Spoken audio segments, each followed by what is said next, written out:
Oliver is buried here. Posted by Bloody Spaghetti. Not too long ago, my mother died, and it hit me harder than anything before. She was really old and had a life filled with joy. Still, it's hard to see your parents go.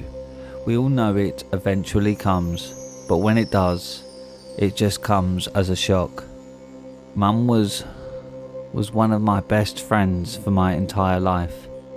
I am a mama's boy, and I'm not ashamed to admit this much. Mum, I love you. You were the best, unmatched in every quality. I needed a break from everything. I just packed a bag and drove off to the summer cottage my parents used to take us to when we were kids. That place holds a lot of pleasant and some terrible memories. For that reason, it's the best place to heal my heart. I hadn't been there in a while, but I knew I could unwind there. It's one of those truly antique buildings with no wiring and no connection. A perfect place for solitude, overlooking a beautiful forest from an evergreen hilltop. A beautiful place where I knew I could get the time and space to consider the next chapter in my life and digest the pain. Arriving there, the property seemed older than what I had remembered. Much older, in fact. Older than it had any right to be. It must have been unused for a good while, but it was always under the supervision of either my dad or one of my brothers. Strangely enough, it seemed like we had left it to rot under the battering forces of nature. The wooden walls seemed darker and weathered. The roof seemed like was going to collapse under its weight. The steps leading to the front door had sunk under the pressure of some unseen force.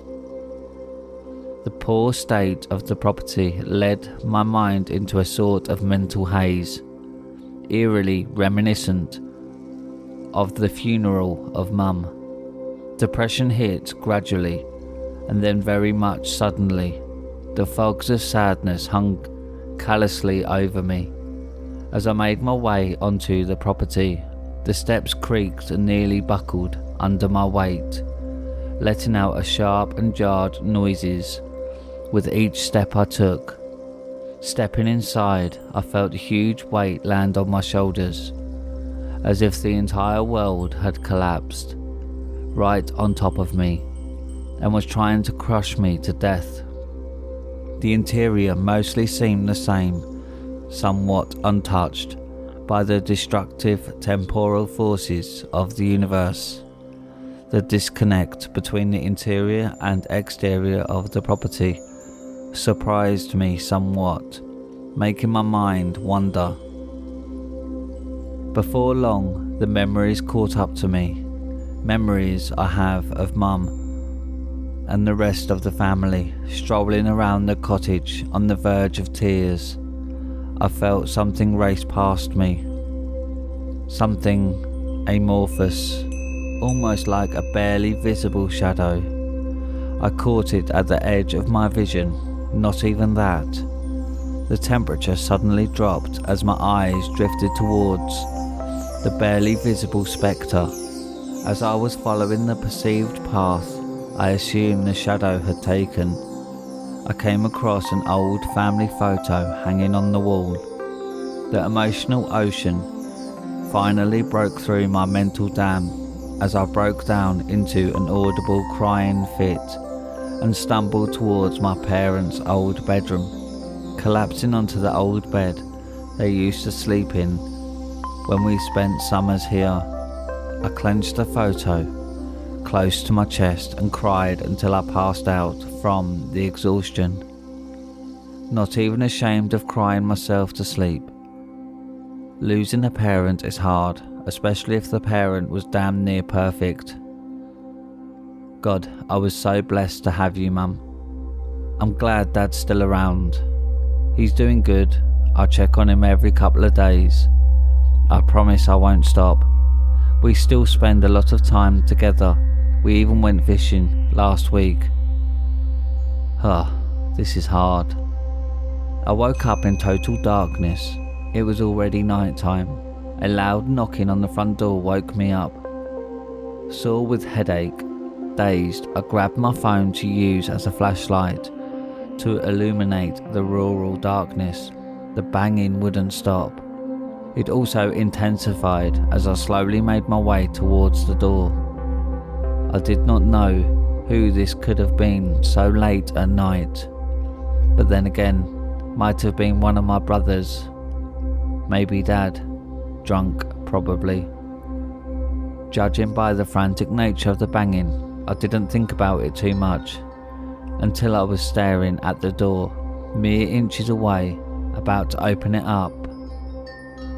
Then I heard it speak. "Honey, please open up." It was Mum's voice. My blood turned cold as the hair on my body stood upright. Every sense I have immediately went into overdrive. My brain wasn't digesting whatever was happening. It couldn't be. She was gone. Dead. I saw her body. I buried her. I was there. "Open up, please." It trailed off again. I felt myself shaking in place. The pounding on the door only intensified. The voice outside trailed off again, mocking my mother's, asking to be let in, tormenting me. It sounded very much human and lifelike, yet at the same time had a robotic monotony attached to the verbal delivery, an unnerving sonic dissonance that forced everything to spin inside. Fear and anger flowed interchangeably in my veins. I stood there, petrified, pissed off. I didn't know what to do or think. The voice went off again, demanding I let Mummy in, and that's when I finally lost it. I swung the door open and saw a pale, featureless parody of a human being standing in front of me. There were no facial features. It was a pale, wild human outline with a single slit running down the entirety of what I assumed was its head. It didn't even move, yet when I was about to throw a punch, I felt myself flying across the room. The slit had opened up on this anthropomorph's head, and an array of eyed tongues sprawled out. It let out a terrible whistling shriek that made the whole building shake. The creature slowly approached me, each step feeling as if it was being pressed harder and harder into the wall behind me, crushing me with its mere presence. The thing rolled its myriad of tongues into its head. I thought it was the end. I was sure I was going to be turned into a paste by this god-awful thing. It was getting too close. The pressure was getting painful. I felt myself straining not to yell in pain. I felt my insides becoming compressed and my bones aching. My muscles burned and spasmed, forcing me to scream. The creature opened the slit on its head once more, unleashing the same whistling shriek. It was unbelievable. I felt my skull boiling because of the horrendous noise and pressure. I was about to give up and allow myself to fade out of existence. Yet everything has come to an abrupt end. A low, guttural, snarled echo through the darkness, forcing the creature to stop its onslaught. Finally, free from the invisible force of the white death ahead of me, I strained my head towards the source of the sound. A shadow was twisting and turning visibly inside the darkness. A shadow far darker than anything I'd ever seen before. It was darker than darkness. Hawking radiation emanated from its flaming outline as it grew and grew, becoming almost too big to be contained in this cottage. I saw a mass of shifting and pulsating flame-like darkness fly out of the lightless corridor towards the pale anthropomorph, swallowing half of it.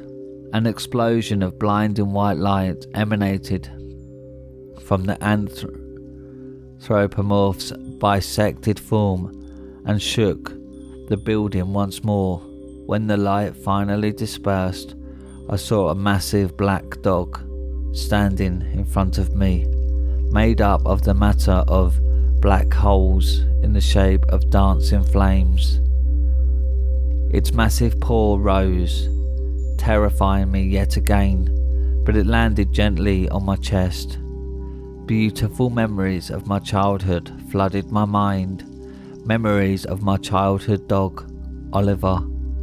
I relived memories of getting him as a pup, our walks, our games, his outbursts of energy, his love of car rides, his love for this place, his warmth, and the way he greeted me every time I came back from school, even in his old age. Hot tears streamed down my face as I relived these memories. The last one, of course, was me burying his still body right here, behind this very building. I was so caught up in the grief over Mom that I had forgotten about this entirely. The trip down memory lane ended with tears obscuring my vision and burning my cheeks in front of the darkness-shaped massive hound again. His paw retracted back to its form. A childlike voice echoed inside of my brain. "We'll meet again, buddy." The dog's tail was wagging as I heard these words. After that, the black firestorm in the shape of a canine disappeared into the nothingness of night. I was alone with my sorrow, thankfully still in one piece. Oliver is buried here. He was always here, always by my side, always protecting me. He wasn't a guard dog in life, but he became one heck of a guard dog in the afterlife. My guard dog. One day I'll meet him again, wherever it may be, and we'll hopefully spend eternity together with the rest of our family. I could never get a dog after Ollie's passing. It just hurt too much, knowing I'd lose it shortly. It's like losing a child. The heartbreak is unbearable. But I think I'm going to get a new dog. After all, they're heaven sent.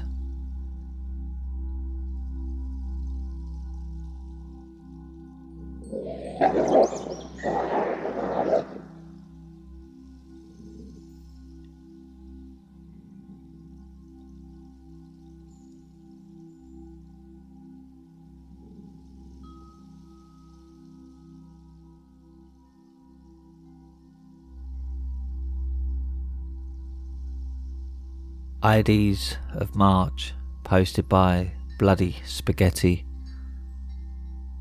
Tommy Taffel made his way home after a night of drinking with his colleagues. Pleasant thoughts about his wife Jessica and their daughter Sophie riddled his mind. He swam in his pleasant thoughts as he stumbled, nearly tripping over his own feet. Tommy's night in his mind was going to end with a kiss of his wife and the descent into their soft, soft bed. Instead, he stumbled into a misty alley where he could no longer see anything further than a foot away. Not thinking much of it, he kept on walking forward. The booze in his system clouded his judgment. He marched on through the lightless alley without concern, sure that he'll be out of the foggy passage in no time. Yet the seconds rolled into minutes, and the pathway wouldn't end. There was no road crossing the alley, only an endless tunnel of unbridled darkness with no ending in sight. The minutes started blending into each other, and soon enough Tommy had lost track of time and location. He was lost, yet he kept on walking forward, mind still clouded. Only when his shoes touched the water that the influence of the alcohol had faded. The presence of water was strange. It was summer. The sewage was fine in his neighbourhood. Something felt amiss. Tommy looked back but couldn't see anything. He thought about turning backward, but something caught his eye.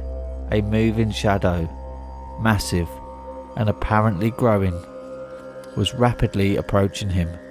A dry, raspy laughter echoed behind Tommy, forcing goosebumps to run down his skin and the hairs to stand up. The shadow drew nearer and the sound of heavy boots boomed all around Tommy. His mind was clear of the influence of alcohol, yet tainted with sheer terror forced his body into a state of heightened alertness and awareness. As the shadow got nearer and the marching became unbearably loud, Tommy opted to head straight into the murky water ahead. His legs moved on their own. He ran without wanting to run. The longer he ran, the deeper he found himself in the water. In no time, Tommy was waist deep in a mysterious liquid that smelled like spoiled eggs and rotten meat. Yet, no matter how much ground he covered, the boots were still booming behind him. Somehow, as they splashed the water behind him violently, Tommy occasionally looked back, but there was nothing but water behind him. An anguished scream somewhere in the distance bombarded his eardrums, causing him to stop dead in his tracks. He looked around him, and yet he couldn't see anything other than impenetrable darkness. The laughter from earlier had followed the scream before a gunshot thundered painfully close to Tommy. The sudden noise caused him to fall into the waters. His sudden descent made him dizzy, and he twisted and turned into the murky liquid. A deathly panic washed over him as a bit of the disgusting, salty, metallic substance found its way into his mouth. He thrashed and pounded his limbs against the waters until his arm hit something, a metallic wall. The cold, solid sensation of the wall restored Tommy to his senses. Realizing he wasn't in any danger of drowning, Tommy gathered himself and rose back up to his feet. Looking around cautiously, he realized he had been walking inside what looks like some underground sewage tunnel. Gargling sounds echoed loudly through the darkness, forcing Tommy to stop looking around. His legs once more ran on their own accord. He ran until he could no longer run when his lungs caught on fire and his legs began cramping. Once he stopped, he could see a light, one that shone from above, just like the moon. Excited, he found new strength and began running towards the source of the light. Delighted, his strange trip through the chthonic parts of the city was about to be over with.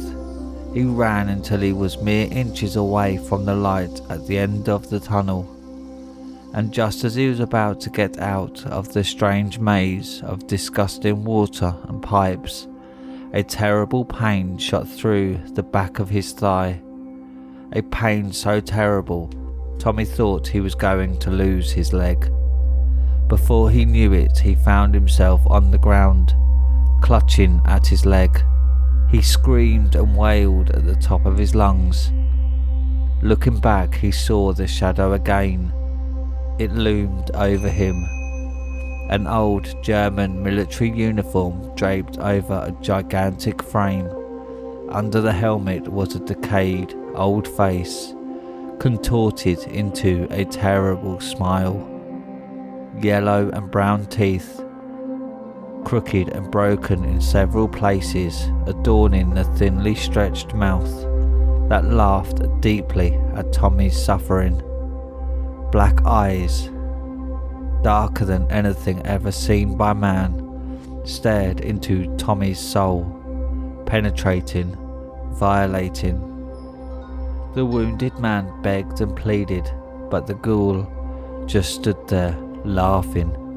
Tommy tried crawling into the light, hoping that the thing wouldn't dare to follow him into the light. Just as he poked his hand through the darkness and into the moonlight, another wave of unimaginable flaming pain tore through his body. A stone wall had crushed his hand. It fell from the skies right before Tommy could escape. Just as a man let out an agonized scream that tore through the heavens, a set of shadowy tentacles penetrated the darkness and grabbed the crippled man. They tore him away from his crushed appendage, throwing him into the uncharted emptiness. As he flew, everything turned black. If Tommy Taffel had thought this was the end, he was painfully mistaken. As he found himself in a puddle of mud, he was practically drowning in it, until a mortar landed just beside him, throwing him into the air with a loud and destructive blast. His ears were ringing and eyes were watery. His entire body ached and shook. He couldn't feel his arm or leg. Just as he was returning to his senses, he heard machine gun fire go off in the distance, followed by more explosions that left his ears ringing and his body shaking. A burst of painfully familiar laughter echoed behind him. Tommy turned on his back to see the ghoul standing over him, barbed wire protruding like appendages out of his body. He tried crawling away, but his body won't listen. While the creature's wires shot into Tommy, the metal tore through his skin and his muscles burning and ripping apart everything in their path. Tommy roared in pain, begging the ghoul to stop and let him go, but the creature merely mocked him, but repeating his words. Once the creature had been satisfied with the depth of wires inside of Tommy, it tortured and maneuvered him like a marionette. Relishing in the anguished cries of the man, the creature tossed Tommy into a cloud of poison gas. It forced him to walk slowly around the cloud as it ate away at his flesh. The screams of the tortured men became almost inhuman as the gas had its way with the soft tissues, burning and cutting deep into him. Once satisfied with the steaming Tommy had endured, the creature tossed his human puppet into the line of machine gun fire, enjoying every moment of Tommy's body being torn to shreds as each bullet tore another chunk off Tommy's body. By the time the barrage had ended, only half of Tommy's head and torso remained with one arm. The rest was a bloody paste sprayed across the muddy battlefield. Tommy was still alive, somehow, kept intact inside his shattered mind, drowning in unreal and unimaginable oceans of pure agony. Everything had gone black long ago, and yet Tommy could feel every last ounce of pain. Every ounce of lost tissue left its mark on his psyche. He could no longer feel anything other than unadulterated agony. Every cell screamed, begging for a release. The pain stopped. A renewed feeling of horror washed over Tommy's torn body. A scream, a familiar scream, and then another, and another. Soon enough, all Tommy could feel was the sound of screaming bouncing off of his eardrums and crushing dread. A vision interrupted the darkness. Tommy heard himself gargle as something forced him to watch his wife and daughter, each nailed to a cross, being repeatedly stabbed by an armada of shadows.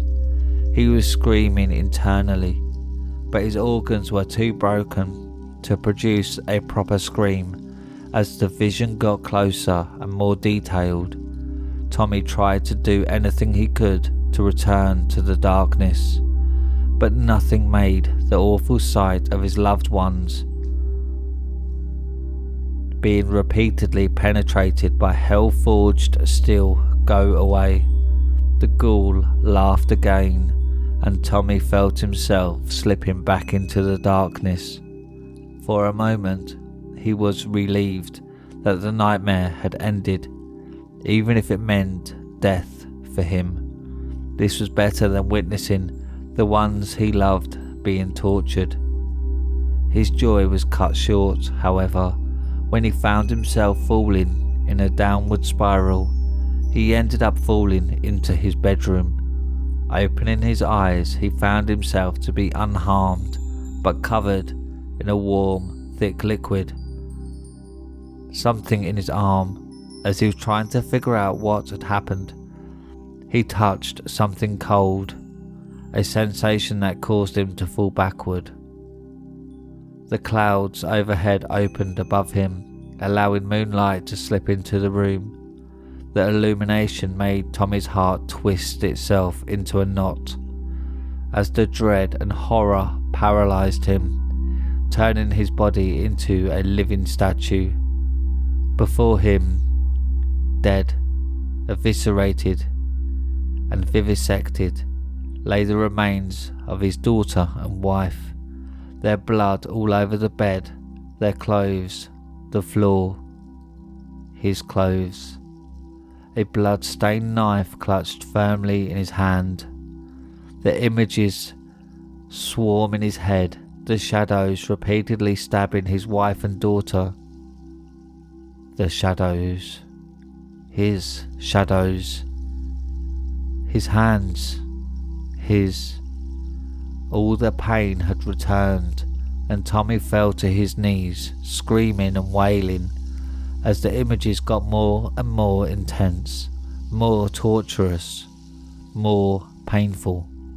The vision of him tearing repeatedly into the bodies of his loved ones become more and more violent, stripping every last bit of sanity he had left. Tommy stared at the knife for a moment, the visions temporarily fading while his psyche continued hemorrhaging. Everything became painfully clear. The solution to his problems was right there in his hand. Robotically, Tommy stabbed himself over and over again, taking every bit of himself he could before finishing the act. 65 times. He stabbed himself all over his torso, shoulders, arms and legs, before the pain and blood loss were going to take him away. Feelings he's about to collapse. Tommy drove the knife into the side of his neck. Everything started fading, but somehow his body was kept in place, on his knees. Something was keeping him upward. One last surge of agonizing fear shot through Tommy, quickly sucking the remnants of air out of his lungs as something indescribably black dragged the knife across his neck. A terrible dry and raspy laughter echoed through the darkness as Tommy's body collapsed, lifeless, in a pool of his viscera.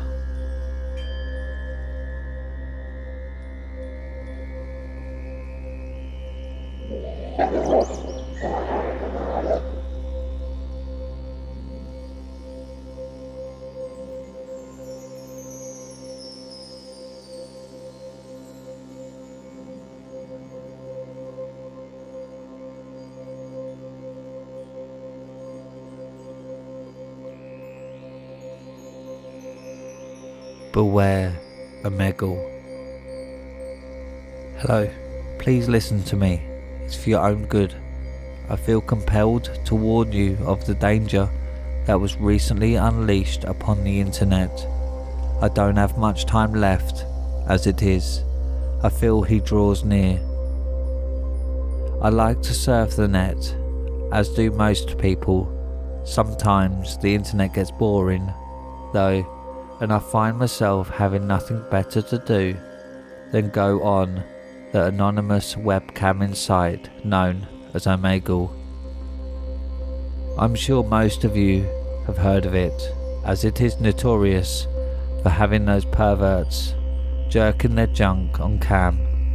Well, I went onto Omegle for the first time in forever, and well, I guess they have this new feature where you get paired up with people that share your interests. In addition, they also let you access Facebook and use the interests on there if you want.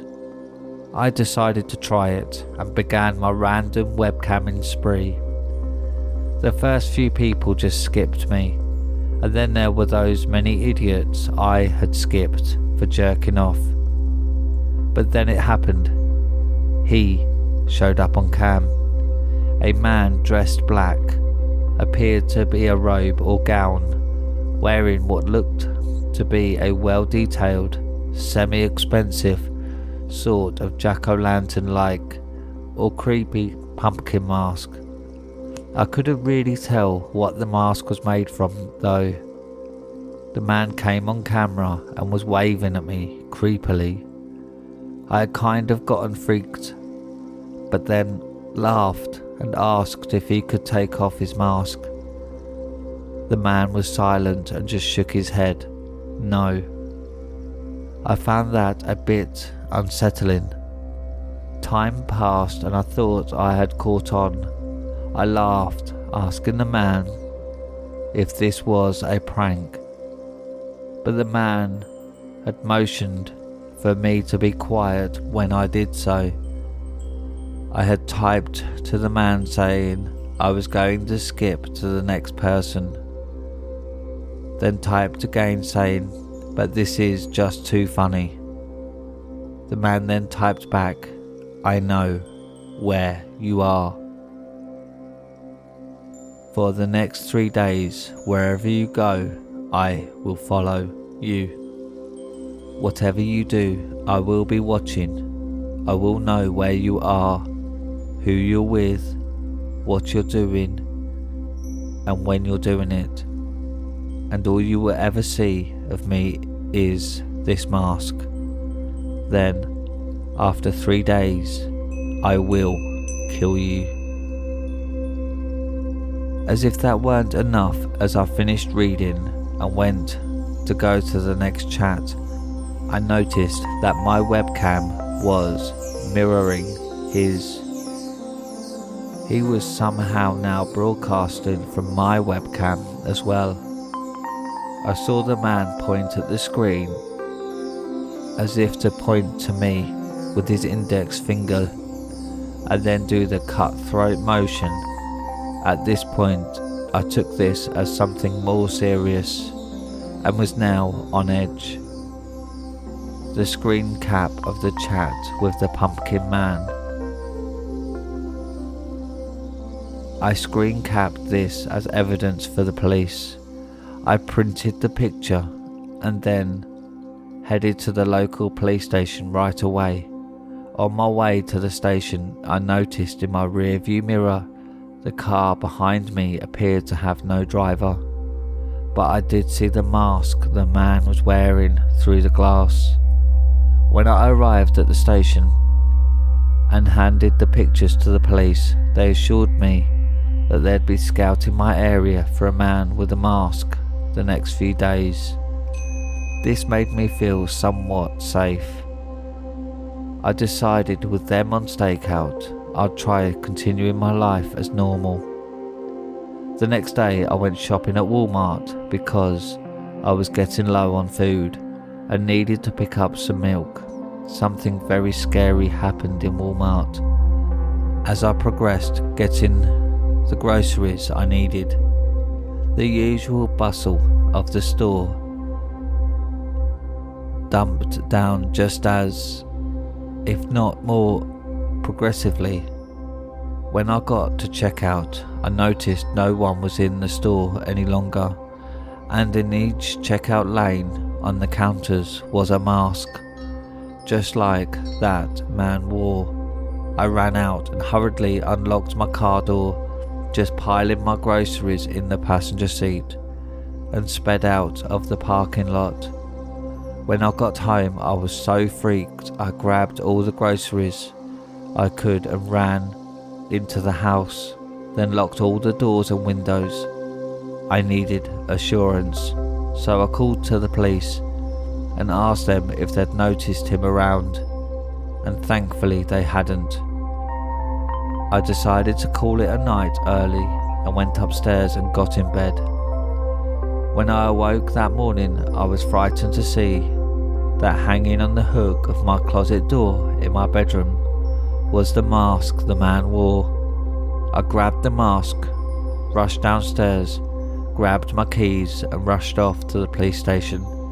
I showed them the mask and they had told me to stay at a friend's for the night while they investigate my house.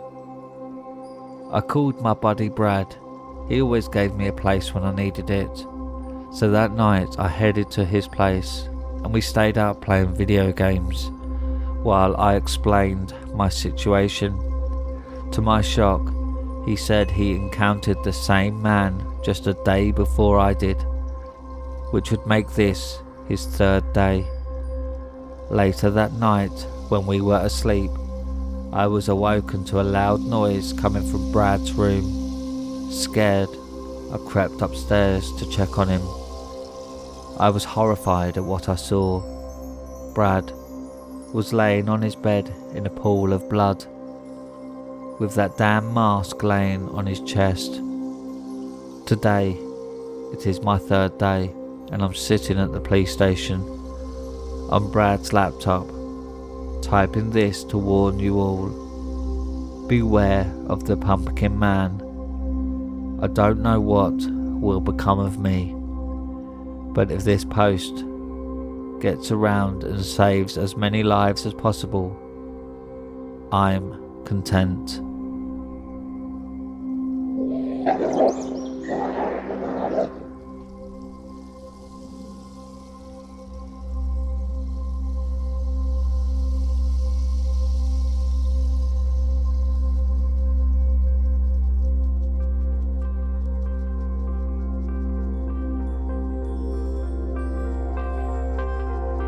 And that's it for tonight, my little hellhounds. If you enjoyed tonight's scary stories, then consider subscribing and clicking the like button, as this really does help the channel. And if you have any scary stories you want narrated on the channel, then send them to Reddit r/homeofscares and follow me on Twitter at homeofscares. Now, good night, my little hellhounds.